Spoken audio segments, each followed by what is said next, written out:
Hello friends, आज के मेरे वीडियो में हम ये स्टडी करेंगे एचएस या एचटीएस या आईटीसी कोड क्या होते हैं। तो देखिए, एचएस की मैं फुल फॉर्म आपको बता दूं। एचएस स्टैंड करता है हार्मोनाइज्ड सिस्टम। और एचटीएस क्या होता है? हार्मोनाइज्ड ट्रेडिंग सिस्टम, या आईटीसी भी बोलते हैं, इंटरनेशनल ट्रेडिंग कोड। तो जब हम एक्सपोर्ट इंपोर्ट का बिजनेस करते हैं, तो एक्सपोर्ट इंपोर्ट बिजनेस में कोई भी एचएस कोड दिया जाता है जिस कमोडिटी को हम या तो यहाँ से एक्सपोर्ट कर रहे हैं या इंपोर्ट कर रहे हैं, और ये through out the world same रहता है। तो ये बेसिकली क्या है? हार्मोनाइज्ड कमोडिटी डिस्क्रिप्शन और कोडिंग सिस्टम है, और जो 6 से 10 डिजिट नंबर्स का होता है। और ये इंटरनेशनल कोई भी आपको शिपमेंट करना है तो उसके लिए रिक्वायर्ड होता है। अब इसकी रिक्वायरमेंट होती है कि इंटरनेशनल शिपमेंट्स में, और इसको यूज़ कौन करता है? हर एक कंट्री का जो कस्टम डिपार्टमेंट होता है। तो देखिए, आपको ये पता है कि हर एक कंट्री में एक कस्टम डिपार्टमेंट होता है जो जितने भी टैरिफ और ड्यूटीज़ हैं एक्सपोर्ट पे या इंपोर्ट पे, वो अप्लाई करते हैं उस पे। तो वो ड्यूटीज़ एचएस कोड के बेसिस पे अप्लाई की जाती है। तो आपको अपना जो एचएस कोड है, अपने कमोडिटी का एचएस कोड है, क्योंकि अगर आपने गलत एचएस कोड सेलेक्ट किया हुआ है आपके आइटम के लिए और वो कहीं पे क्रॉस चेक हो जाता है, आप रॉन्ग इंटेंशनली अगर रॉन्ग एचएस कोड में अपने प्रोडक्ट को एक्सपोर्ट कर रहे हैं और वो चेक हो गया, तो फिर आप इंपोर्ट एक्सपोर्ट से बार्ड भी हो सकते हैं। और दूसरी चीज़ ये है, क्योंकि इस पे जो भी टैरिफ्स लगेंगे एक्सपोर्टिंग और इंपोर्टिंग कंट्री में, वो एचएस कोड को देख के लगेंगे। तो आपको बहुत केयरफुली आपका एचएस कोड सेलेक्ट करना है, ताकि मे बी हो सकता है कि जो अनइंटेंशनली और बाई मिस्टेक आप जो एचएस कोड सेलेक्ट कर लें उसमें हाई टैरिफ्स हों, तो जिसकी वजह से आपका जो कमोडिटी का एक्सपोर्ट है वो भी हाई कॉस्ट पे होगा, और इंपोर्टिंग कंट्रीज़ में भी उसको, जो आपका कस्टमर है, उसको बहुत हाई कॉस्ट पे पड़ेगा। मे बी हो सकता है वो उसको प्रॉफिटेबल ना हो और फ्यूचर में वो आपसे एक्सपोर्ट ना करें, या आप देखिए इंपोर्ट ना करें। नेक्स्ट है कि इसका डेवलपमेंट किसने किया है? ये वर्ल्ड कस्टम ऑर्गेनाइजेशन है। जैसे आपका डब्ल्यूएचओ है, वर्ल्ड हेल्थ ऑर्गेनाइजेशन, ऐसे वर्ल्ड कस्टम ऑर्गेनाइजेशन है जिसने मल्टीपर्पज़ इंटरनेशनल प्रोडक्ट नोमेनक्लेचर के लिए इसको, ये एक टाइप ऑफ गुड को डिस्क्राइब करता है कि किस टाइप का गुड आप एक्सपोर्ट या इंपोर्ट कर रहे हैं। तो अब हम आते हैं कि एचएस कोड की स्ट्रक्चर कैसी होती है। तो देखिए, एचएस कोड में 6 डिजिट आइडेंटिफिकेशन कोड होता है, और जिसमें ऑलमोस्ट 5000 जो है कमोडिटी ग्रुप्स होते हैं। और बेसिकली क्या है कि इसमें 99 चैप्टर्स हैं। और अगर हम सेक्शंस की बात करें, तो ये 99 चैप्टर्स को 21 सेक्शंस में डिवाइड किया गया है, और ये अरेंज्ड लीगल और लॉजिकल स्ट्रक्चर है। तो देखिए, जैसे अब हम बात करते हैं, चैप्टर्स की बात करते हैं, कि जैसे अगर डिजिटल फॉर्म में आपको, क्योंकि बहुत ज़्यादा क्लियरिटी से समझ में आ जाएगा। तो देखिए, सबसे पहले जो 2 डिजिट्स होती है, फर्स्ट 2 डिजिट्स होती है, वो चैप्टर बताती है। और देखिए, चैप्टर भी क्या है कि आपके जो चैप्टर्स है वो 01 से लेके 99 तक के टोटल 99 चैप्टर्स है। तो जो ये कैसे कि कोई प्रोडक्ट आपका फर्स्ट चैप्टर में आएगा, चैप्टर की हेडिंग बताती है, जैसे वेजिटेबल्स के लिए फर्स्ट, और नेक्स्ट। और ये अगर हम इसका जो असेंडिंग ऑर्डर है, जो चैप्टर्स का असेंडिंग ऑर्डर है, वो इसमें कितना वैल्यू एडिशन हो रहा है, क्योंकि जैसे प्रोडक्ट्स में, जैसे वेजिटेबल्स में मैन्युफैक्चरिंग का मतलब प्रोसेसिंग का वैल्यू एडिशन कम है, तो वो फर्स्ट चैप्टर में लाई करता है। जैसे जैसे आप डाउन द लाइन जाएंगे, 99 चैप्टर के टुवार्ड्स जाएंगे, तो उसमें हाई मैन्युफैक्चरिंग वाली, हाई टेक्नोलॉजी वाली चीज़ें आ जाती है।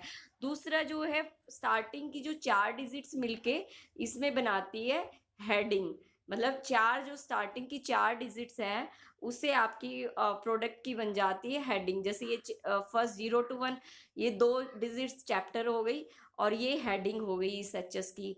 और फिर आप 2 डिजिट्स और मिला लेते हैं, तो वो क्या होती है? सब हेडिंग हो जाती है एचएस की। और अगर 2 डिजिट्स और मिला लेते हैं, तो ये सब हेडिंग नेशनल स्टैटिस्टिक्स की सब हेडिंग्स हो जाती है।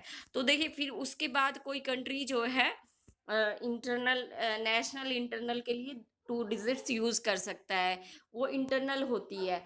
जैसे अगर हम इंडिया की बात करें तो इंडिया का जो एचएस कोड है वो 8 डिजिट का है, बट जो अमेरिका एचएस कोड यूज़ करता है वो 10 डिजिट्स का यूज़ करता है। तो लास्ट की जो और 2 डिजिट्स है वो उसको और ज़्यादा स्पेसिफिक बनाने के लिए वो लोग यूज़ करते हैं इंटरनेशनल ट्रेडिंग में।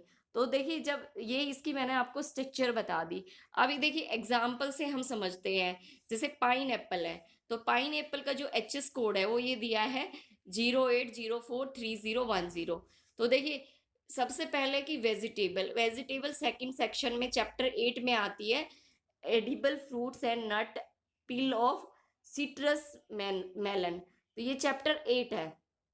तो सबसे पहले ये जो फर्स्ट 2 डिजिट्स है वो बता रही हैं कि ये जो है एक एडिबल फ्रूट नट्स या पील ऑफ सिट्रस या मेलन उसमें आता है। उसके बाद जो 04 है नेक्स्ट 2 डिजिट्स है वो और थोड़ा स्पेसिफिक हो जाती है कि आइदर ये डेट्स है या फिग्स है या पाइनएप्पल है। तो देखिए ये आपका पाइनएप्पल है, एवोकेड है, मतलब फिर भी इसमें काफ़ी चीज़ें हैं, फ्रेश और ड्राइड फ्रूट्स हैं। फिर जो हेडिंग ये 30 है इसमें, ये 30 क्या बताता है कि पाइनएप्पल है। और ये जो है इसके सब डिवीज़न है नेशनल पर्पस के लिए। आप नेशनल पर्पस के लिए भी ये जो आपकी रिमेनिंग डिजिट्स हो गई, जैसे देखिए 6 डिजिट्स आपकी हो गई इंटरनल उसके लिए। और उसके बाद ये आप जैसे देखिए 12 डिजिट तक आप टोटल यूज़ कर सकते हैं। बट अभी तक जैसे अगर हम एग्ज़ाम्पल देखें तो इंडिया 8 डिजिट्स यूज़ करता है।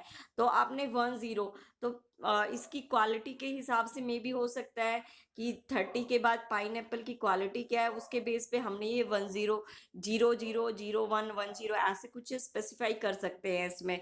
तो ये यहाँ पे पाइनएप्पल का एचएस कोड इस तरीके से आप एचएस कोड से ये भी आइडेंटिफ़ाई कर सकते हैं कि कौन-सा प्रोडक्ट ये है, शिपमेंट किस प्रोडक्ट का है।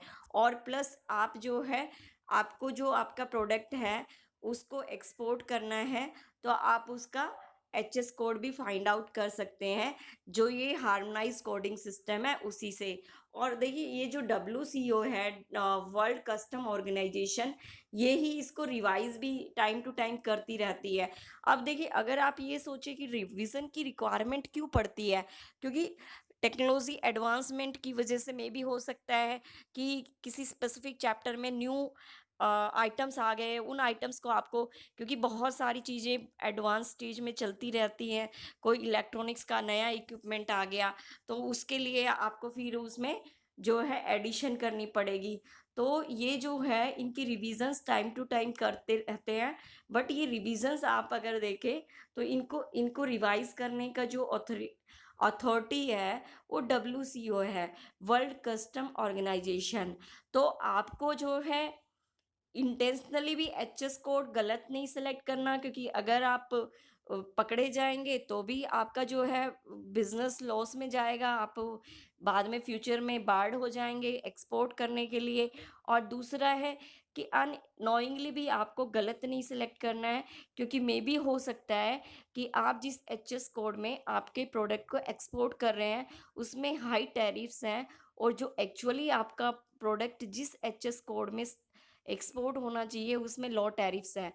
तो आप मतलब अननोइंगली लॉस में जा रहे हैं। तो इसलिए आपको जो है एचएस कोड सेलेक्ट करते टाइम आपके प्रोडक्ट का बहुत क्लियरली इन चीज़ों को देखना है कि आपका प्रोडक्ट किस एचएस कोड में फॉल कर रहा है।